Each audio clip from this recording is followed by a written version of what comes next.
The first thing you hear is not the explosion. It's a sharp, mechanical roar. Fast, violent, almost unreal, like the sky itself has come alive. Soldiers on the ground don't look up anymore when rockets are fired. They've learned something new is watching the sky for them, something faster than fear, faster than reaction, faster than human instinct. And in that split second between incoming death and sudden silence, a system known as CRAM decides whether people live or die. The story of modern warfare is often told through massive weapons, fighter jets, nuclear submarines, long-range missiles. But the truth is, most wars are not fought at that scale. They are fought in dusty outposts, temporary bases, and exposed positions, where the greatest threat doesn't come from armies marching across borders, but from sudden, unpredictable attacks. Rockets, mortars, artillery shells. These are cheap, easy to deploy, and devastatingly effective against stationary targets. For decades, they were nearly impossible to defend against in real time. By the time you heard the incoming round, it was already too late. That reality changed when the United States Army began facing constant indirect fire attacks during operations in Iraq and Afghanistan. Bases that were supposed to be secure suddenly became targets for insurgents firing rockets from miles away.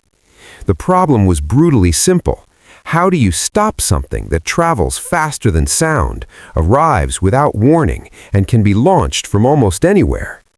The answer would come from adapting a system never originally designed for land warfare.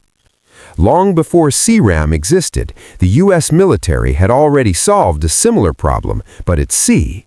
Naval ships faced threats from anti-ship missiles, weapons that could skim the ocean's surface at high speed and strike with devastating precision.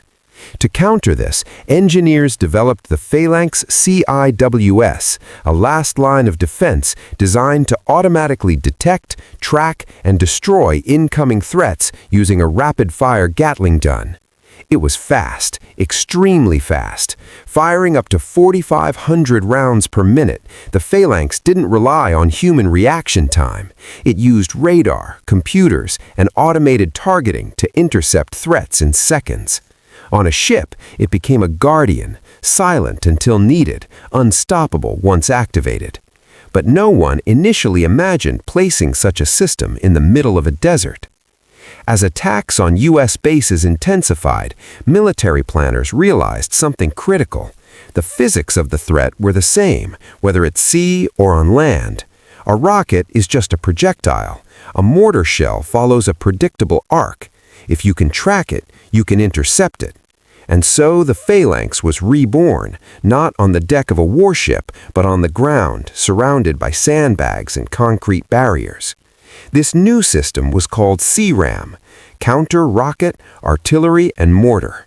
At first glance, CRAM looks almost out of place, a rotating gun mounted on a platform, guided by a radar dome, scanning the sky continuously.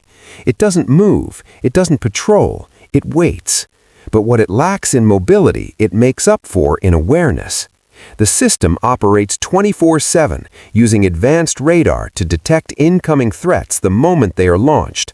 It calculates trajectory in real time, determining whether the projectile is actually a threat to the protected area. This is important. Not every incoming round needs to be intercepted. Some will land far away, posing no danger. CRAM must decide instantly whether to engage or ignore. This reduces unnecessary firing and conserves ammunition. When it does decide to act, everything happens in seconds. The radar locks on, the computer predicts impact, the gun rotates, and then, without hesitation, it fires. A stream of high-velocity rounds tears into the sky, forming a wall of metal designed to collide with the incoming projectile. Unlike missiles that chase targets, CRAM creates a dense cloud of fire in the exact path of the threat. The goal is simple: destroy the rocket before it reaches the ground. And often it works. But effectiveness in warfare is never just about technology. It's about reliability under pressure, performance in chaos, and consistency over time. CRAM has proven itself in some of the most dangerous environments on Earth. During the height of conflicts in Iraq, U.S. bases were attacked almost daily. Insurgents used improvised rockets and mortars, launching them from hidden positions before disappearing into urban areas. These attacks were cheap, unpredictable, and psychologically devastating. Before CRAM, soldiers had little defense beyond taking cover. After CRAM, something changed. Incoming alerts became more precise, interceptions became possible, casualties dropped, and perhaps most importantly, morale improved. Because for the first time, there was a visible, audible system actively fighting back against incoming fire. One of the most distinctive aspects of CRAM is its sound. It's not subtle. When it fires, it produces a loud, continuous burst that echoes across the battlefield. Soldiers quickly learn to recognize it, not as a threat, but as protection. In a strange way, the sound becomes reassuring. It means the system is working. It means something dangerous is being stopped.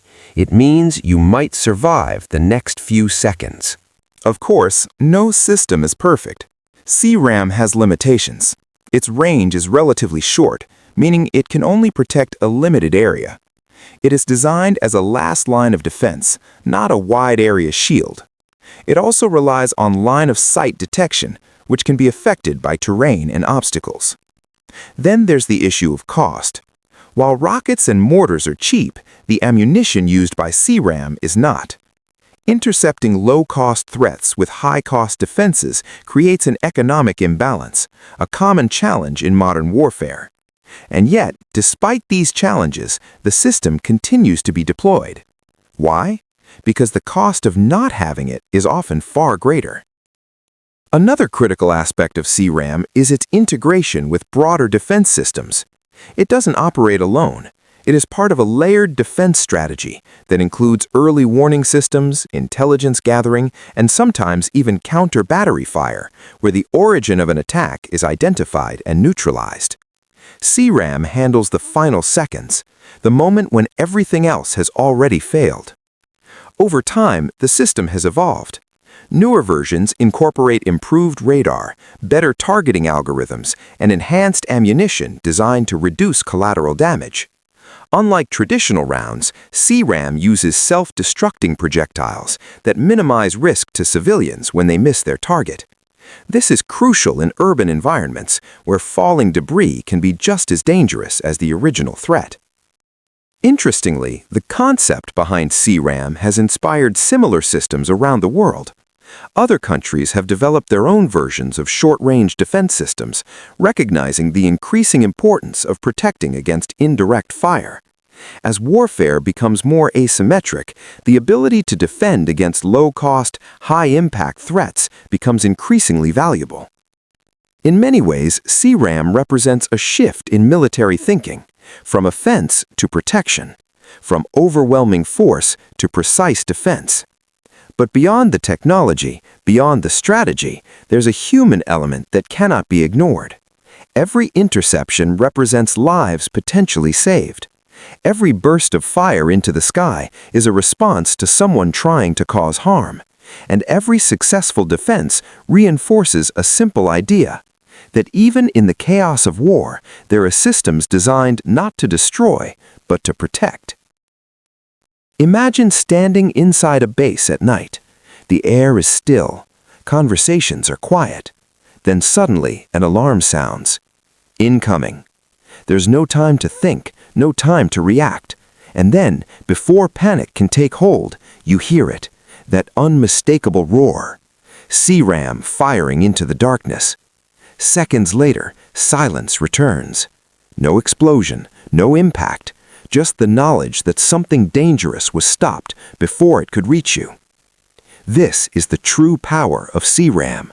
Not just its speed, not just its accuracy, but its ability to change the outcome of a moment that would otherwise be fatal. It operates in the narrow space between threat and impact, where decisions are measured in milliseconds and consequences in human lives. In the grand narrative of military technology, CRAM may not be the most glamorous system. It doesn't project power across continents. It doesn't dominate headlines. But for the people it protects, it is one of the most important systems ever built. Because when rockets fall from the sky without warning and danger arrives faster than thought, there is only one thing that matters. Something that can respond even faster. And in that race against time, CRAM doesn't hesitate. It doesn't think. It simply acts.